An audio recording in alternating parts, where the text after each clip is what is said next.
Morning, everyone. Welcome to week 2 of lockdown. Um, this is a video to explain a little bit about what happened last week and go over what you need to do for the following week. Okay. So firstly, thank you for the work you've handed in today, or will hand in later today. I appreciate that there were a few teething problems and some of the instructions might have been a bit confusing.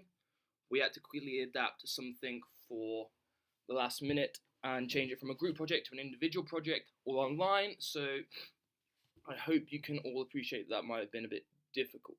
And I thank you for your patience and also for the questions you asked on the grid. Okay, that was really useful for us to see what was needed in terms of further instruction and also to kind of have a dialogue with you and get some feedback.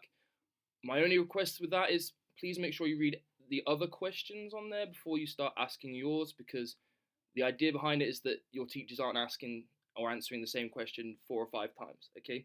Which we're still doing because people were asking the same question 3 or 4 times. Okay, so no biggie, but please double check. I will delete all the questions that are not related to the philosophy from that so that you can use it again going forward and we're not overwhelmed with stuff. Okay, so what you did last week was a very long-winded way of trying to understand the state of nature and the social contract from the point of view of one philosopher. In future weeks, we're going to go and compare answers, etc., and understand a little bit more about what went on. But hopefully, you've understood those two fundamental concepts. Now, the state of nature basically is a thought experiment. Okay, what would happen if we didn't have any law or any society? Okay, so it's basically to understand how people would act and why we should have a society at all. Now, all of the philosophers you looked at agreed that in some way or another, the state of nature was unsustainable. It couldn't last for very long because we'd all kill ourselves, we'd all start robbing from each other, etc., etc. And so we need to come up with some kind of agreement. Okay, and again, that agreement is also kind of hypothetical. Okay, no one asks you to sign a contract or anything. But there you go. The social contract is a hypothetical contract that states that we are going to give up something in order for ourselves to be protected. Okay, so when we, in theory, sign the social contract, we're saying, okay, we don't have absolute liberty to do whatever we want anymore, but it means that no one's going to come and steal my stuff or kill me. Okay, and the social contract only really works when everyone in it subscribes to it. Okay, if there's someone else there who's not taking part or doing whatever they want, in some way the whole thing might just fall apart. And your different philosophers had different conceptions about what this might look like. For example, Hobbes thought the only person that should be in charge of this should be a Leviathan, a great big powerful dictator, essentially, that will protect you and is essentially the strongest person in the society. Whereas Locke used this as justification for democracy and things such as natural law and natural rights. And you can see Locke's kind of influence in things like the American Constitution, and by extension, your Constitution, in terms of protecting things like property rights. And that's all we really wanted you to take away from that, okay? What the state of nature is from your point of view, the point of view of your philosopher, and what is the social contract according to your philosopher. Okay, so without further ado, I would like to tell you A, how we're going to mark that and what we're going to look for, and B, what you're going to do this week. Okay, on the classroom post that this video is attached to is also this document. Okay, and it's 4th Menu Philosophy Week 2. And the first thing is simply an explanation of how we are going to mark these. And I'm just going to read it to you because, well, for clarity. We have not received word from the Ministry of Education nor the school regarding notas this semester. In all likelihood, the information and work you are currently doing will be graded for a nota in the future. If this is the case, we will let you know with plenty of time and will provide you with full rubrics, instructions, and opportunities to improve the work in order to make it as good as possible. I stress, that is if we get told that it will be for a nota. As it stands, we are going to be looking for 2 things, your effort and your understanding of the philosophy. You will get a score out of 100 for the effort you put in, just so you know if you are or are not doing enough. So for example, if you have 50 out of 100, that should tell you that you need to put some more effort in. Or if you're getting 95, then you're knowing you're on the right track, and maybe you can even not add so much and don't overload yourself with work. And we're also going to look for some errors in your understanding of the philosophy.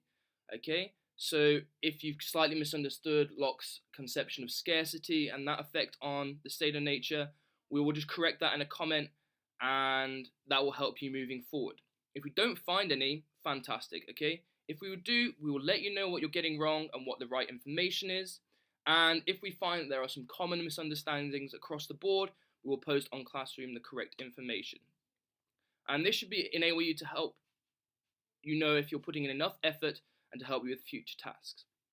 To repeat, as it stands, it does not count for a nota, but may do in the future. So understanding the content is key. This is exactly what we would be doing in class, by the way, okay? We have done exactly what we would be doing in class normally, and we hope that when we come back to school, we can just pick up from where we left off, okay? The tasks for this week, which are due same time next week, okay, midnight on Monday the 30th of March.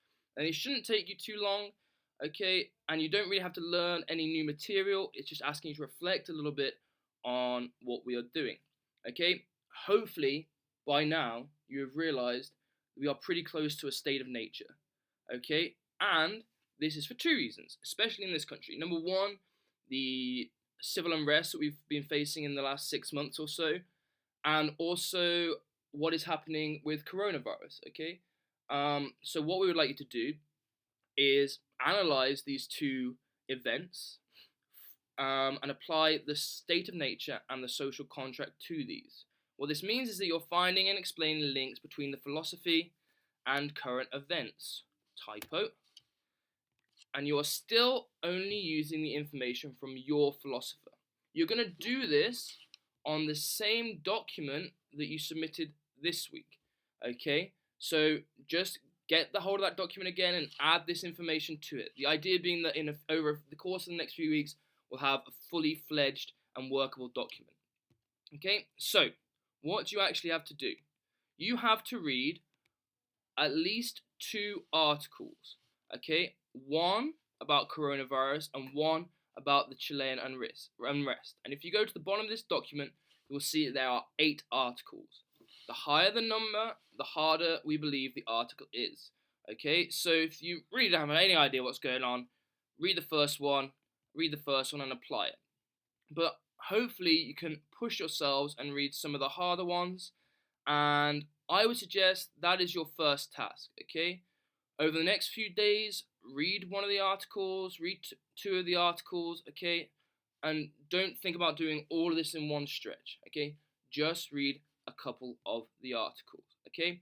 And once you've done that, what you're going to do is you're going to explain how the state of nature links to either or and coronavirus and the Chilean social unrest, okay? Again, there's a room here for you to push yourselves. So everyone absolutely must explain how the state of nature links to both coronavirus and the Chilean social unrest. Whereas most of you really should explain how both the state of nature and the social contract link to coronavirus and the Chilean social unrest. This is because the social contract is slightly more difficult and will require a little more thought, okay? But everyone must, as an absolute bare minimum, explain how the state of nature links to coronavirus and the Chilean social unrest. And you are using the information from those articles to help you to do that, okay? Find some quotes, find some statistics, find some facts from those articles and use them to explain how the state of nature and or the Chilean social unrest can be seen. How the state of nature and or the social contract can be seen there, okay? Now, in total, this should be anywhere between 300 to 600 words, okay? But that's not a hard and fast rule, okay? Generally, if you're going below that, you've not written enough. Anywhere over that, you're probably working too hard, basically, okay? We don't want to overload you, okay? And then the final thing you need to do is just create a works cited list, okay? Which is a bibliography using the MLA formatting system. And this, if you click on the link here, takes you to that. And I want you to use this just to help you create a short works cited list of the articles you used. The reason for this is because in the future we will be marking you on how to reference your stuff accurately, because it's a super important skill for university, okay? But at this point, we just want you to practice using it, and we will iron out any creases now, okay? But it's not a big problem if you get it wrong. It is a problem if you don't do it, but don't overburden yourself with that, okay? And when you're finished, you're going to upload your edited and improved document to Classroom in time for 11:59 on Monday the 30th of March, okay? Again, make sure you're asking questions on that document and we can answer those accordingly, okay? What would also be super useful for us is if you posted any comments regarding feedback, etc., onto the boxes below this video, okay? Don't forget to like and subscribe. Leave your comments in the boxes below. Have a non-coronary week, everyone. This is Mr. Bates going to the bathroom.